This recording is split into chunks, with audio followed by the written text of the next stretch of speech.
এক ব্যক্তি একদিন সার্কাস দেখতে গেছে। সার্কাসে যে দেখে একটা বিশাল হাতি একটা লম্বা চিকন শিকল দিয়ে বাঁধা আছে। সে অনেকক্ষণ দেখে ভাবলো যে কী ব্যাপার, এত বড় একটা হাতি, এত বড় চিকন একটা শিকল দিয়ে বাঁধা, হাতিটা তো ইচ্ছা করলে শিকল ছেড়ে যেতে পারে, যায় না কেন?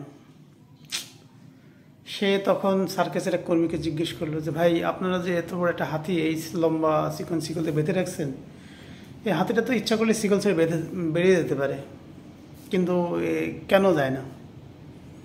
তখন সার্কাসে সেই ব্যক্তি তাকে বলল, দেখেন, এই হাতিটি যখন ছোট ছিল তখনই তাকে এই শিকল দিয়ে বেঁধে রাখা হতো।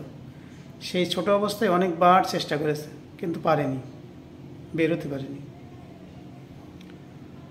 তখন সে লোকটা যে শিক্ষা পেল সেটা হলো, অতীত জীবনের অভিজ্ঞতা থেকে মানুষ তার বাস্তব জীবন থেকে বেরিয়ে আসতে পারে না, বেরিয়ে আসার চেষ্টাও করে না। আর যদি কেউ কখনো চেষ্টা করে তাহলে সে বেরিয়ে আসতে পারে। আমাদের জীবনের অতীত ভুলগুলো থেকে বেরিয়ে আসার জন্য, অতীত থেকে বেরিয়ে আসার জন্য বাস্তব জীবনের চেষ্টা করা উচিত। দুর্নীতিমুক্ত সুন্দর সমাজ গড়তে হলে সবাইকে এগিয়ে আসতে হবে। আসসালামু আলাইকুম।